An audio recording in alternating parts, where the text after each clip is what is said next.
Hello everyone, welcome to hit English speaking class. આપણે આની પહેલા ઇંગ્લિશ ક્લાસના 2 લેક્ચર્સ શીખી ગયા અને એમાં આપણે કન્ટિન્યુઅસ પ્રેઝન્ટ ટેન્સ જોઈ ગયેલા, ચાલુ વર્તમાન કાળ. આઈ એમ વાળા ક્રિયાપદો જોઈ ગયેલા, આઈ એમ વાળા વાક્ય જોઈ ગયેલા. એના પછી આઈ, we, you, he, she, it અને ધે વાળા વાક્યો જોઈ ગયેલા. ઓકે, થોડું રેપિડ રિવિઝન કરી દઈએ. ચાલુ વર્તમાન કાળ ક્યારે કરીએ આપણે કે જે ક્રિયા એક ક્ષણે એક વડે ચાલુ હોય ત્યારે એને આપણે આઈ એમ પ્લેઇંગ, હું રમી રહ્યો છું, આટલું શીખેલા આપણે. એના પછી બીજા ઘણા બધા જોયેલા શબ્દો, ઘણા બધા વાક્યો જોયેલા. આઈ એમ મારા માટે યુઝ કરીએ, વી આપણે અથવા અમે. વી સાથે શું આવશે આપણે જોઈ ગયા, વી આર બહુવચનમાં. બીજો પુરુષ સેકન્ડ પર્સન એને આપણે સિંગ્યુલરમાં, સિંગ્યુલર મતલબ એક વચનમાં કહીએ તો યુ આર પ્લેઇંગ. બહુવચનમાં ઘણા બધા લોકોને કહેવું હોય તમે બધા, તો સેમ વસ્તુ આવશે યુ આર. ઇંગ્લિશમાં કોઈ ફરક નથી યુ માં એક વચન ને બહુવચનમાં. કોઈ ત્રીજા માણસની વાત કરતા હોઈએ, આપણે બંને વાત કરતા હોઈએ ત્યારે હું આઈ એમ ધ ફર્સ્ટ પર્સન, તમે સાંભળનારા સેકન્ડ પર્સન, અને કોઈ ત્રીજાની વાત થતી હોય ને આપણે કહે છે થર્ડ પર્સન. તો જે થર્ડ પર્સન છે, જો એક છોકરો હોય, મેલ હોય, તો એને આપણે યુઝ કરીએ છીએ હી, અથવા એની જગ્યાએ બીજું કોઈ વર્ડ પણ યુઝ કરી શકાય. હી આપણે કોઈની વાત કરતા, ધારો કે Amitabh Bachchan, that is third person, તો Amitabh Bachchan is playing, Sachin Tendulkar is playing. She for female, Kavita is dancing, Kavita is playing, Katrina Kaif is dancing or acting. Okay, અને કોઈ પ્રાણી, પક્ષી અથવા નિર્જીવ વસ્તુ માટે યુઝ કરી શકીએ કેટ, ડોગ, હોર્સ, એના માટે શું કરીએ છીએ યુઝ આપણે ઇટ. ઓકે, અને આ ત્રણની સાથે શું આવશે, હી ઇઝ, શી ઇઝ અને ઇટ ઇઝ. અને લાસ્ટ ઘણા બધા લોકોની વાત કરતા હોય કે the dancers are dancing. Okay, તો શું યુઝ કરીએ આપણે, ધે આર. એટલે આ વસ્તુ ઓલવેઝ યાદ રાખવાની. આઈ સાથે એમ આવશે, વી સાથે આર આવે, યુ સાથે આર આવે, યુ સાથે આર આવે, હી સાથે ઇઝ આવે, શી સાથે ઇઝ આવે, ઇટ સાથે ઇઝ આવે અને ધે સાથે આર આવે. આ એની જગ્યાએ આપણે કોઈ પણ વ્યક્તિનું નામ લખી શકીએ. રમેશ છે, રમેશ ઇઝ. સુરેશ છે, સુરેશ ઇઝ. રિતિક ઇઝ. કે શીની જગ્યાએ આપણે કોઈ પણ છોકરીનું નામ યુઝ કરી શકીએ. કેવી રીતના યુઝ કરી શકીએ, સપોઝ કવિતા ઇઝ,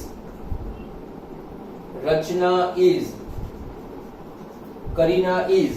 ઓલરાઈટ, અને ઇટ કેટ છે, ડોગ છે, હોર્સ છે, કોઈ પણ વસ્તુ આપણે યુઝ કરી શકીએ. તો આટલી વસ્તુ બરાબર મગજમાં ક્લિયર રાખો, then we are moving forward. એના પછી આપણે આગળ વધીએ છીએ. રાઈટ,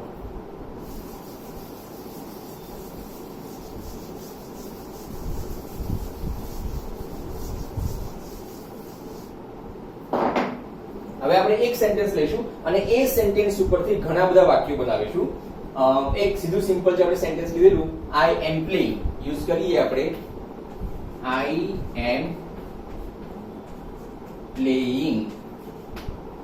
બરાબર. હવે આપણે પ્રશ્ન વાક્ય ઉપર આવીએ કે મારે પ્રશ્ન પૂછવો છે તમને લોકોને.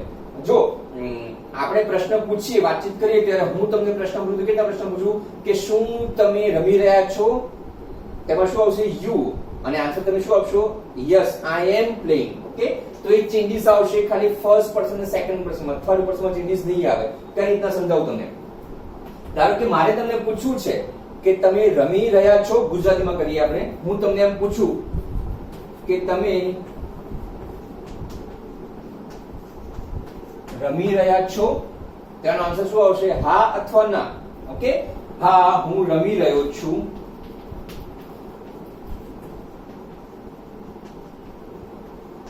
અથવા એનો આન્સર શું આવે, ના હું રમી રહ્યો નથી. ક્લિયર. ક્વેશ્ચનમાં આપણે તમે પૂછ્યું યુ અને આન્સરમાં શું આવશે, હું. આ ચેન્જીસ આવશે. જ્યારે આપણે થર્ડ પર્સનની વાત કરતા હોઈએ ત્યારે ચેન્જીસ નહીં આવે. કઈ રીતના, સપોઝ આ જ ક્વેશ્ચન મારે પૂછવું હોય કે રમેશ વિશે,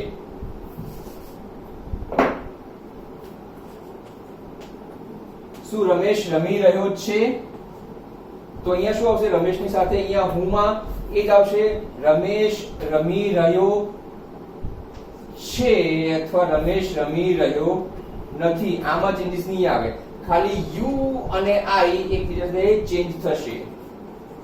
ક્વેશ્ચન યુ ને પૂછશો, આન્સર આવશે આઈ માં. તમે ક્વેશ્ચન આઈ ને પૂછશો, આન્સર આવશે યુ માં. એક બીજો ડિફરન્સ કે જ્યારે આપણે ગુજરાતીમાં પ્રશ્ન પૂછીએ છીએ ને, તમે રમી રહ્યા છો અને તમે રમી રહ્યા છો, તો જે વાક્ય છે જેને આપણે વિધાન વાક્ય કહીએ છીએ, પોઝિટિવ સેન્ટેન્સ, અને પ્રશ્ન છે, એમાં વાક્ય રચનામાં કોઈ ફરક નહીં પડે. વાક્ય રચનામાં કોઈ ફરક નહીં પડે. સપોઝ મારે ક્વેશ્ચન વાક્ય બોલવું હોય કે રમેશ નાચી રહ્યો છે, અને મારે પ્રશ્ન જ પૂછવો હોય, તો આ જે રચના છે, આ જે સેન્ટેન્સ છે, એમાં કશો ફરક નહીં પડે, ખાલી આપણે બોલવામાં ફરક પડે છે. મારે વાક્ય કેવું હતું? રમેશ નાચી રહ્યો છે, અને મારે પ્રશ્ન પૂછવો હતો રમેશ નાચી રહ્યો છે. ખાલી આપણે ટોનમાં ચેન્જીસ થશે. પ્રશ્ન ટોનમાં ચેન્જીસ થશે. રમેશ નાચી રહ્યો છે.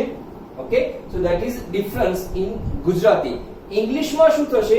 ઇંગ્લિશમાં આ જે વર્ડ છે એમાં ચેન્જીસ થશે.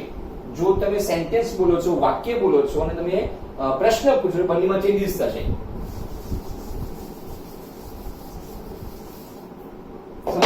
હવે આ જ વાક્ય છે, આઈ એમ પ્લેઇંગ, હું રમી રહ્યો છું. આનું જ મારે પ્રશ્ન વાક્ય બનાવવું હોય, મારે તમને પૂછવું હોય કે હું રમી રહ્યો છું, ઓકે, તો શું આવશે? આ જે ક્રિયાપદ છે જે આપણે જોઈ ગયા, એમ, ઇઝ અને આર, દરેકમાં આવે છે. ઓકે, તો આ જે ક્રિયાપદ છે એમ, ઇઝ, આર, એ પહેલા આવશે. ઓકે, સો સેન્ટેન્સ શું છે? એમ આઈ પ્લેઇંગ, અને પાછળ ક્વેશ્ચન માર્ક. ઓકે, એક સેન્ટેન્સ હતું રમેશ ઇઝ ડાન્સિંગ. આ થયું વાક્ય, સિમ્પલ વાક્ય છે. અને આને પ્રશ્ન વાક્ય બનાવવું હોય તો કેવી રીતે બનાવીશું? આમાં જે ક્રિયાપદ છે ઇઝ, એ પહેલા આવશે. Is Ramesh dancing. રાઈટ? એક ત્રીજું વાક્ય લઈ લઈએ, ધે વાળું. They are celebrating. સેલિબ્રેટિંગ નો મીનિંગ થાય છે ઉજવણી કરે છે, એન્જોય કરે છે. So they are celebrating. Spelling જો celebrating નું, celebrating. to celebrate એટલે ઉજવણી કરવી, અને ing લગાવ્યું મતલબ વર્તમાન કાળ છે, ચાલુ વર્તમાન કાળ. એનું મારે પ્રશ્ન વાક્ય બનાવવું તો શું કરવું પડે? આ જે આર છે એને શું કરવું પડે? પહેલા લઈ દેવું પડે. આર they સેલિબ્રેટિંગ, પાછળ ક્વેશ્ચન માર્ક. ક્લિયર? આવા આઈ, વી, યુ દરેકમાં આવશે. I, we, you, he, she, it અને ધે. દરેકમાં પાછળ જે ક્રિયાપદ છે એમ, ઇઝ, આર, એ એમ, ઇઝ, આર પહેલા આવશે when you are making question,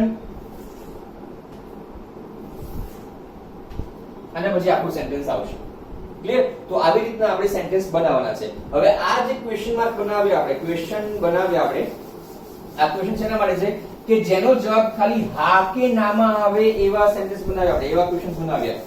that means જો હું તમને પૂછું કે આર યુ વોકિંગ, તમે ચાલી રહ્યા છો, તો એનો આન્સર શું આવશે? આઈધર યસ ઓર નો. બે જ આન્સર આવે, એના સિવાય બીજો કોઈ આન્સર ના આવે. Yes or no. ઓકે, તો યસ ઓર નો આન્સર આવે એવા ક્વેશ્ચન પૂછવાના છે, અને એના આન્સર આપવાના છે. કેવી રીતના આપીશું આપણે આન્સર?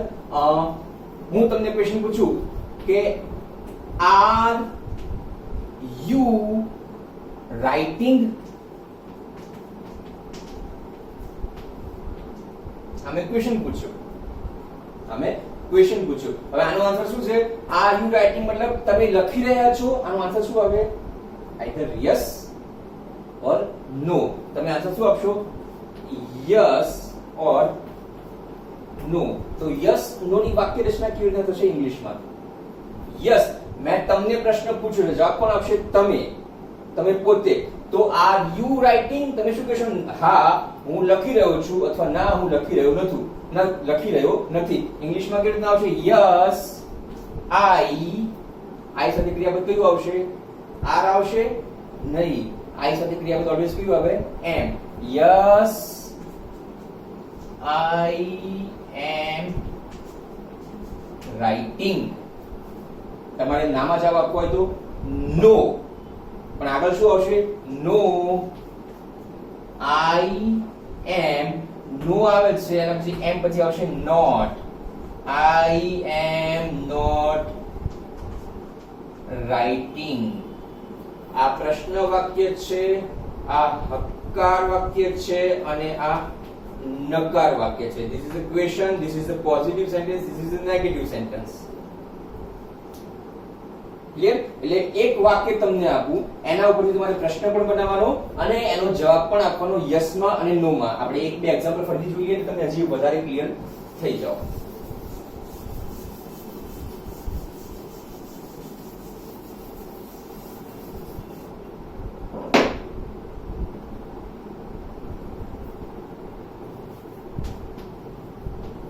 Are we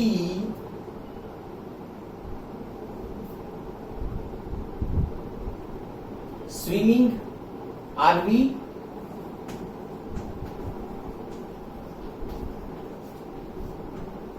શું આપણે બધા તરી રહ્યા છીએ સ્વિમિંગ પુલમાં? ઓકે, એનો આન્સર શું આવશે? Either it will be yes or it will be no. તમારે યસ માં આન્સર આપો તો કેવી રીતે આપીશ? Yes we are. કારણ કે વી છે, આપણે જવાબ આપીશું યસ. વી સાથે શું આવશે? Are. Yes we are swimming. No માં આન્સર આપવો હોય તો નો વી આર, અને બીકોઝ ઇટ્સ નેગેટિવ આર પછી શું આવશે? Not. No we are not swimming. Right?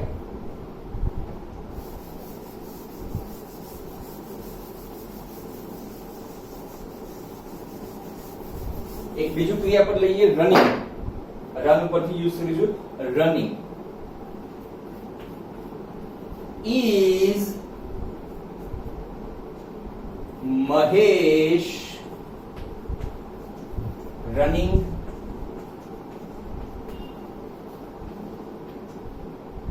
Okay, એનો આન્સર કેવી રીતના આવશે? Either it will be in yes or it will be in no. તો યસ માં શું લખીશું? Mahesh is running.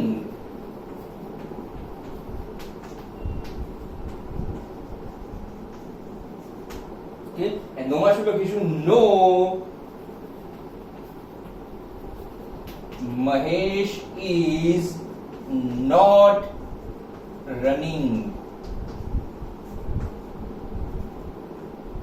Right? આવી રીતના સેન્ટેન્સ બનશે.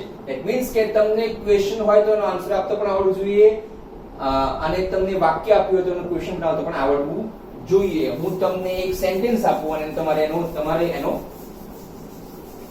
ક્વેશ્ચન બનાવવાનો છે. એક સેન્ટેન્સ એવું છે,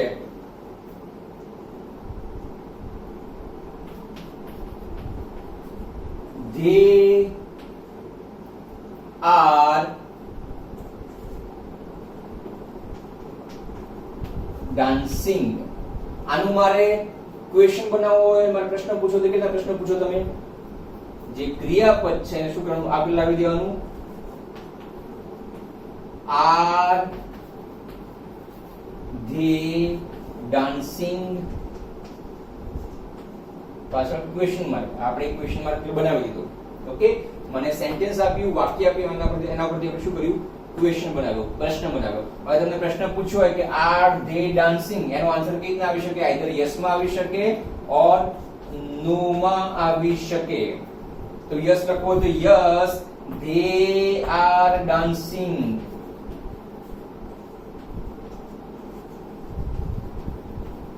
અને નો માં લખવું હોય તો આર પછી નોટ આવશે. You must remember, they are not dancing. Clear? Very good. એક થોડું કન્ફ્યુઝિંગ યુ અને આઈ વાળું છે. યુ અને આઈ વાળું એક બે એક્ઝામ્પલ આપણે ક્લિયર કરી નાખીએ. કારણ કે હું તમને પ્રશ્ન પૂછું કે આર યુ લિસનિંગ,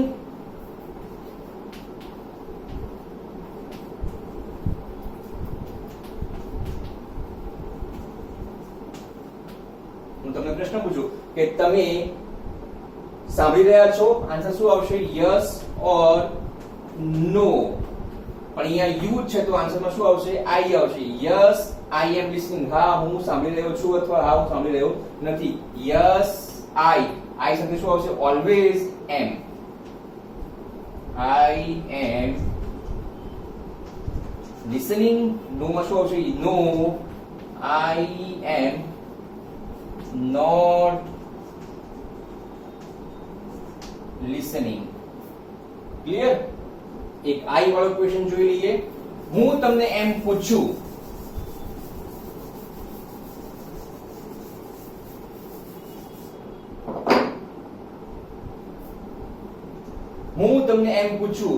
કે એમ આઈ સાથે ઓલવેઝ એમ આવે એટલે એમ આઈ ફ્લાઇંગ,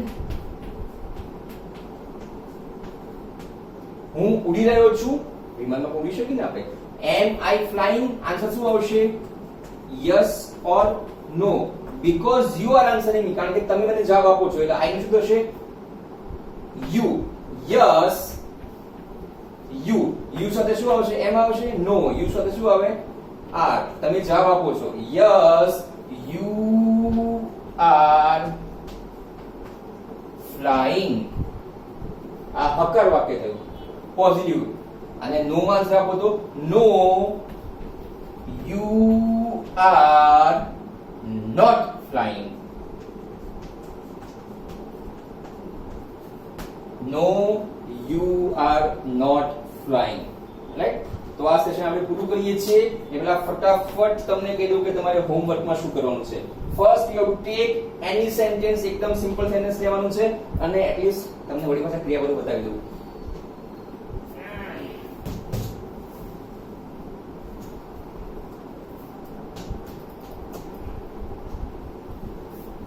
સેન્ટેન્સ સિંગ. ઓકે, સિંગ ઉપરથી સિમ્પલ સેન્ટેન્સ બનાવવાનું કે Ramesh is singing. Ramesh is singing એનું પ્રશ્ન વાક્ય બનાવો. ઇઝ રમેશ સિંગિંગ, એનો આન્સર યસ અને નો માં બંનેમાં આપવાનું. Yes Ramesh is singing. No Ramesh is not singing. આટલા ક્રિયાપદો છે. આના સિવાય પણ ઘણા ક્રિયાપદો તમારા ધ્યાનમાં હશે, તમે ક્યાંથી શોધ્યા હશે. બે ક્રિયાપદો છે ખાલી, ઓન્લી ટુ ક્રિયાપદ, ટુ વર્બ્સ. એ તમે લખજો જે આપણે ચાર વાક્યો લખ્યા એવી રીતના. Okay, is Kavita jumping? Yes Kavita is jumping. No Kavita is not jumping. Okay, ડાન્સમાં પણ વાક્ય બનાવજો. ખાલી બે વાક્યો યુ મસ્ટ રાઇટ, ખાલી લખજો. અને બીજા બધા વાક્યો છે, બીજા બધા ક્રિયાપદો છે તમે લખતા નહીં, પણ યુ હેવ ટુ સ્પીક. મોટેથી બોલજો. અત્યારે જે રીતના બોલીએ છીએ, એક્ઝામ્પલ આપીએ, ક્લાયન્ટની વાત કરીએ છીએ તો is Kareena climbing? Answer yes Kareena is climbing. No Kareena is not climbing. આજે હું બોલ્યો મોટેથી, તમે બધાએ મોટેથી બોલવાનું છે. બધા ક્રિયાપદોનું લખવાના ખાલી બે જ ક્રિયાપદો આટલા, બાકી બધા ક્રિયાપદો એના સિવાય પણ તમને જે ક્રિયાપદો આવડતા હોય બધા ક્રિયાપદો બોલજો, મોટેથી બોલજો. પ્રેક્ટિસ બહુ સારી થશે, ઇંગ્લિશ બહુ સારી રીતે શીખી શકશો. Right? Now if you have any question, if you have any query, કોઈ સજેશન હોય નીચે કમેન્ટ બોક્સમાં લખો અથવા તમે મેસેજમાં કરો. Okay, and we will meet again in next session. Have a nice day.